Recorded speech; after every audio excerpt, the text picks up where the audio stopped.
Right breaking news. మాజీ మంత్రి KTR Erravalli farm house కు వెళ్లారు. కేసీఆర్ తో భేటీ అయ్యారు. నిన్న జరిగిన ఏసీబీ విచారణ వివరాలను కేసీఆర్ కు తెలియజేశారు కేటీఆర్.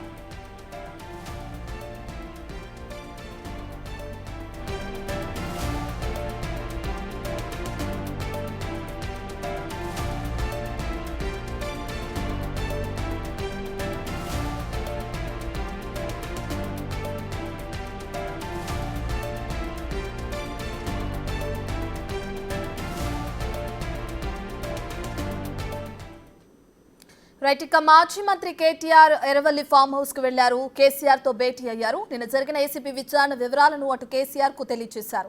కేసీఆర్ ను కలవడానికి వెళ్లిన వారిలో కేటీఆర్ తో పాటు అటు హరీష్ రావు కూడా ఉన్నారు. ఇదే విషయానికి సంబంధించిన పూర్తి డీటెయిల్స్ అందించడానికి మా ప్రతినిధి దుర్గారెడ్డి లైవ్ లో జాయిన్ అవుతున్నారు. రైట్ దుర్గారెడ్డి, ఇప్పటి వరకు ఈ కార్ రేసుకు సంబంధించి కూడా ఎక్కడా కూడా కేసీఆర్ స్పందించలేదు. దీనికి సంబంధించి ఎటువంటి కామెంట్స్ కూడా చేయట్లేదు. అయితే కేటీఆర్ ఇప్పుడు ఎర్రవల్లి ఫామ్ హౌస్ కి అక్కడికి వెళ్ళడం కూడా మనం చూస్తున్నాం. అయితే డీటెయిల్స్ ఏ విధంగా ఉన్నాయి, ఏ విధంగా కేసీఆర్ తో భేటీ అవ్వడం జరిగింది, ఏసీబీ విచారణకు సంబంధించిన పూర్తి డీటెయిల్స్ ఆయనకు తెలియజేయడం జరిగిందా లేదా, ఎప్పుడు వెళ్ళారు కేటీఆర్ అక్కడికి?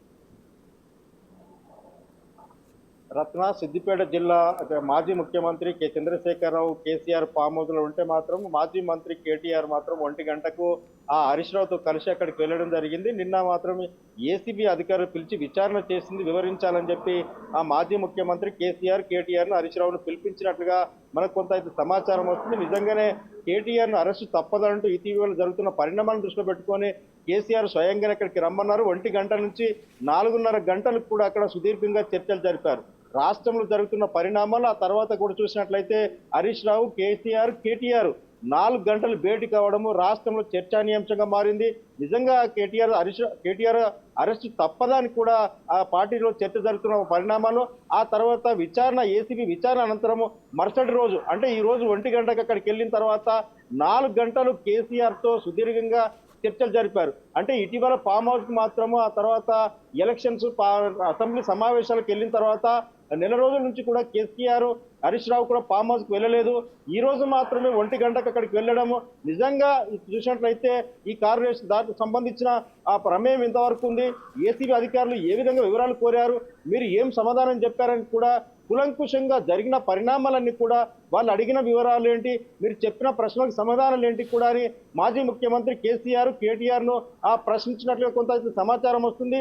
నిజంగా వాస్తవాన్ని చూసినట్లయితే ఖచ్చితంగా కేటీఆర్ అరెస్టు తప్పదా అంటూ వస్తున్న ఊహాగానాలు కావచ్చు, నిజంగా రాష్ట్రంలో జరుగుతున్న ఆ పరిణామాలను దృష్టిలో పెట్టుకొని మాత్రము సంతరించుకుందని చెప్పవచ్చు. కేసీఆర్ ఫామ్ హౌస్ పిలిపించుకున్న విషయాన్ని మాత్రము ఇప్పుడు మాత్రం మీడియాలో బయటకు రావడం, ఆ తర్వాత కూడా హరీష్ రావు కూడా అక్కడికి వెళ్ళడము, తర్వాత ఒకవేళ అరెస్ట్ అయితే ఎలాంటి నిర్ణయాలు తీసుకోవాలి, ఏ విధంగా ముందుకెళ్ళాలి, దానికి కూడా పరిణామాలు ఏ విధంగా ఉండబోతున్నాయని కూడా క్లియర్ గా వాళ్ళకు కొంత దిశ నిర్దేశం చేసి క్లారిటీగా వాళ్ళకు కొంత సూచనలు సలహాలు చేసినట్లుగా అయితే మనకు కొంత సమాచారం అయితే వస్తుంది.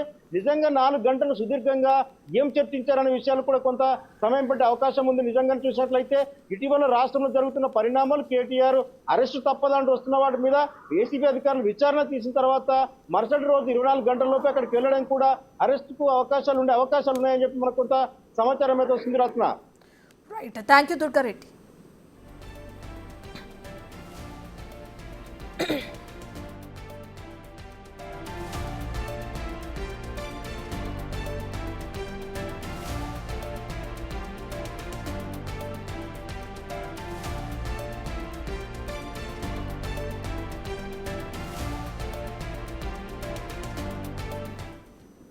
రైట్, ఇదే అంశానికి సంబంధించిన మరికొన్ని విషయాలని మా editor in chief PV Srinivas సార్ని అడిగి తెలుసుకుందాం.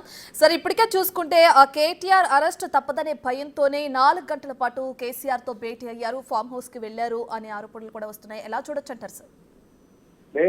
కేసు పూర్వపరాలు ఒకటి, అసలు ఏం జరిగింది ఏంటి అనేది ఇప్పటిదాకా అంత డీటెయిల్డ్ గా డిస్కస్ చేసినటువంటి సందర్భం కానీ అది కానీ రాకపోవటం ఒకటైతే, అసలు ఏసీబీ ఏమడిగింది, ఏం సమాధానం చెప్పారు, అసలు ఏం జరిగింది, మొత్తం ఈ ఫార్ములా రేసింగ్ సంబంధించినటువంటి ఎపిసోడ్ లో అసలు తీసుకున్న నిర్ణయాలు ఏంటి, దాంట్లో ఏమేమి రూల్ ప్రకారం జరగాల్సి ఉన్నాయి, ఎక్కడన్నా రూల్స్ వయలేషన్ జరిగిందా, ఏసీబీ వాళ్ళు ఏం అడిగారు, అరవింద్ కుమార్ ఏం చెప్పాడు, అదేవిధంగా బిఎన్ రెడ్డి ఏం చెప్పాడు, ఈ మొత్తంలో ఈడీ ఏం అడిగే అవకాశాలు ఉన్నాయి, ఈడీ ఎటువంటి స్టెప్స్ చేసే అవకాశం ఉంది, ఎఫ్ఐఆర్ కి సంబంధించినటువంటి వివరాలు ఏంటి, ఎఫ్ఐఆర్ లో ఏం చెప్పారు అంటే అరవింద్ కుమార్ ఆల్రెడీ ఇప్పటికే ఒక స్టేట్మెంట్ ఇచ్చాడు. ఎందుకంటే గత ప్రభుత్వం తీసుకున్న నిర్ణయాల మీద ఒక ఎఫ్ఐఆర్ చేయాలి అని అన్నా, విచారణ చేయాలన్నా గవర్నర్ ఆమోదం అనేటువంటిది తప్పనిసరి అనేటువంటి పరిస్థితుల్లో గవర్నర్ కూడా ప్రభుత్వం లెటర్ రాయటం, గవర్నర్ పర్మిషన్ ఇచ్చిన తర్వాతే హెచ్ఎండి అధికారులు దానకిషోర్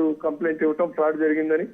ఈ కాంటెక్స్ట్ లోనే గతంలో అరవింద్ కుమార్ బిఎన్ రెడ్డి తీసుకున్నటువంటి నిర్ణయాలు, ఆ నిర్ణయాల్లో ఎక్కడ ఏమన్నా లోపాలు జరిగినాయా, జరిగితే ఎటువంటి లోపాలు జరిగినాయి, అది లీగల్ గా ఎంతో అది ఒక భవిష్యత్తు విచారణలో ఇబ్బంది కలిగించే అవకాశం ఉంది. హైకోర్టు లో జరిగిన వాదనలు, హైకోర్టు చేసిన కామెంటు, క్రాష్ పిటిషన్ కొట్టేస్తూ హైకోర్టు చేసిన కామెంటు, అదేవిధంగా సుప్రీంకోర్టు చేశారు, సుప్రీంకోర్టులో రిలీఫ్ వచ్చే అవకాశం ఉందా లేదా, ఇట్లాంటి అనేక విషయాలు హైకోర్టులో జరిగినటువంటి ఆర్గ్యుమెంట్స్, హైకోర్టు కామెంట్స్, సుప్రీంకోర్టులో రిలీఫ్ వచ్చే అవకాశం ఉందా లేదా అన్నది ఒకటైతే, ఈడీ బిఎన్ రెడ్డిని కానీ అరవింద్ కుమార్ని కానీ ఏసీబీ అటు ఈడీ ఏమడిగింది, వాళ్ళు ఏం చెప్పారు, అట్లాగే కేటీఆర్ని ఏసీబీ ఏమడిగింది, ఏం చెప్పారు, భవిష్యత్తులో ఏమి జరిగే అవకాశాలు ఉన్నాయి, దాని మీద ఫర్దర్ గా సుప్రీంకోర్టులో రిలీఫ్ రాకపోతే ఏంటి, రిలీఫ్ వస్తే ఏంటి, ఇట్లాంటి అనేక విషయాల మీద సుదీర్ఘంగా కేసు పూర్వపరాల గురించి, తీసుకున్న నిర్ణయాల గురించి, జరిగిన గతంలో ఆ టైంలో అంటే గత ప్రభుత్వం తీసుకున్న నిర్ణయాల సందర్భంగా ఎక్కడ మిస్టేక్ జరిగింది, ఇట్లాంటివన్నీ కూడా సుదీర్ఘంగా డిస్కస్ చేసినట్టుగా మనకున్నటువంటి. ఇప్పటికే చూసుకుంటే అటు ఏసీపీ మాజీ డీజీ పూర్ణచంద్రరావు కూడా ఇందాక మనతో మాట్లాడుతూ అన్నారు, ఒకవేళ నేరం రుజువైతే కనుక 7 ఏళ్ల జైలు శిక్ష పడే అవకాశం కూడా ఉందని. సో ఆ భయంతోనే ఇప్పుడు భేటీ జరిగింది అనుకోవచ్చు అంటారా? ఈ భేటీలో వ్యూహాత్మకంగా ఏ విధంగా అయితే ముందుకు వెళ్లాలో కొన్ని నిర్ణయాలు తీసుకునే అవకాశం కూడా కనిపిస్తుందంటారా కేసీఆర్? దాంతో కాకుండా అంటే అంతమంది ఏసీబీ అధికారిగా పనిచేసినటువంటి వారు కూడా ఏం చెప్పారంటే, ఆ కేసులో ఉన్నటువంటి ఏవైతే రూల్స్ ఉన్నాయో 10 కోట్లకు మించి డబ్బులు ట్రాన్స్ఫర్ చేయాలన్నా ఏదన్నా నిర్ణయం తీసుకోవాలంటే ఖచ్చితంగా హెచ్ఎండిఏకి ఆ పరిధి లేదు. 10 కోట్ల వరకే హెచ్ఎండిఏకి పరిధి ఉంది. 10 కోట్లకు మించి ఉందా అంటే ఫైనాన్షియల్ డిపార్ట్మెంట్, ఆర్థిక శాఖ ఆమోదం కావాలి అని. ఆర్థిక శాఖ ఆమోదంకి కోసం మళ్ళీ అది కేబినెట్, ముఖ్యమంత్రి కేబినెట్ నిర్ణయం ఉందా లేదా అనేటువంటిది రెండో అంశం. కాబట్టి అక్కడ రిజర్వ్ బ్యాంకు నిబంధనలు, క్షమా నిబంధనలు కానీ, అదేవిధంగా ఫైనాన్స్ డిపార్ట్మెంట్ అనుమతి లేకపోవటం, కేబినెట్ అప్రూవల్ లేకపోవటం, రెండోది డబ్బులు ట్రాన్స్ఫర్ చేసి రిజర్వ్ బ్యాంకు అనుమతి లేకపోవటం, దాని మీద పెనాల్టీ పట్టడం, అంటే ఐటీ చెల్లించడం, ఇట్లాంటివన్నీ కూడా ఎన్నికల కోడ్, ముఖ్యంగా అన్నిటికన్నా ముఖ్యంగా ఎన్నికల కోడ్. అంటే ఎన్నికల కోడ్ అంటే ఏదో 5 సంవత్సరాల ప్రభుత్వం కంటిన్యూషన్ లో భాగంగా మధ్యలో వచ్చిన కోడ్ కాదు ఇది. ప్రభుత్వం టెన్యూర్ అయిపోయింది. ప్రభుత్వం టెన్యూర్ అయిపోయి ఆపద్ధరం ప్రభుత్వంగా ఉంది. ఆపద్ధరం ప్రభుత్వంగా ఉన్నప్పుడు నిర్ణయాలు తీసుకోవచ్చా అసలు? ఎందుకంటే ఒక 5 సంవత్సరాల ప్రభుత్వంలో మధ్యలో పార్లమెంట్ ఎన్నికలకి కోడ్ వచ్చింది, అది 4 రోజులు 20 రోజులే ఉంటుంది. ఆ తర్వాత మళ్ళీ వాళ్ళ ప్రభుత్వమే కొనసాగుతుంది. 3 సంవత్సరాలు ఆ ప్రభుత్వం కొనసాగే అవకాశం ఉంది. కానీ ఇక్కడ అప్పుడు కాదు, ఎన్నికల ఫలితాలను బట్టి ఆధారపడి ఉంది. మళ్ళీ తమ ప్రభుత్వం వస్తుందని చెప్పడానికి లేదు.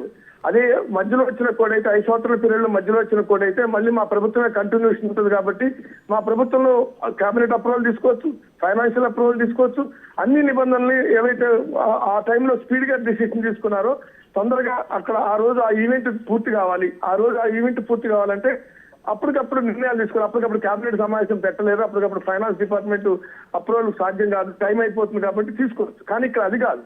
ఇక్కడ కోడ్ అంటే ఏంటంటే ఆపద్ధర్మ ప్రభుత్వం ఉన్నటువంటి సందర్భంగా ఉన్న ఎన్నికల కోడ్. కాబట్టి ఈ టైంలో నిర్ణయం తీసుకోవడం అనేటువంటి దానిగా కొంత సీరియస్ గానే రూల్స్ వయలేషన్. పూర్ణచంద్రరావు గారు కూడా చెప్పింది కూడా అదే, రిటైర్డ్ అధికారి, ఏసీబీ అధికారిగా పనిచేసిన ఆయన కూడా చెప్పింది. కాబట్టి ఇవి నిబంధనలు ఉల్లంఘించడానికి కోర్టు కూడా కామెంట్ చేసింది. ఈ దశలో మేము అడ్డుకోలేం, దీని మీద దర్యాప్తు జరగాలని హైకోర్టు కామెంట్ చేసింది. కాబట్టి ఈ మొత్తం కాంటెక్స్ట్ గురించి కొంత సుదీర్ఘంగానే చర్చించారనేటువంటిది మనకున్న సమాచారం. Right, thank you Srinivas.